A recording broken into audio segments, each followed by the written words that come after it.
আসসালামু আলাইকুম সবাইকে। আর একটি ভিডিওতে আপনাদেরকে স্বাগত জানাচ্ছি। আমি ইকবাল হোসেন। আপনারা আমাদেরকে অনেক সময় বলেন যে আমার বাচ্চা তো অনেক চঞ্চল, এই বাচ্চাটাকে আসলে কিভাবে করব, ভয় পাইতেছি, এই আর কি। তো আমরা আসলে এরকম অনেক বাচ্চাকে করাইছি। আসলে যারা চঞ্চল একটু স্বাভাবিক, একটু দুষ্টামি করবেই।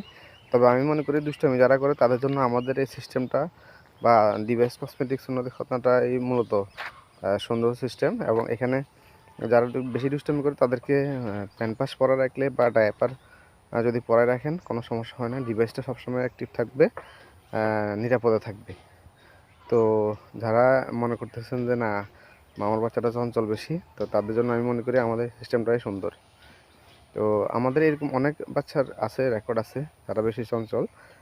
তারা আসলে বাসায় গিয়ে হয়তো বা একটু দৌড়াদৌড়ি করে, বাট দৌড়াদৌড়ি করলে ডিভাইসে যখন পড়া থাকবে বা প্যাম্পাস পরা থাকবে তখন তার জন্য এটা সমস্যা হবে না।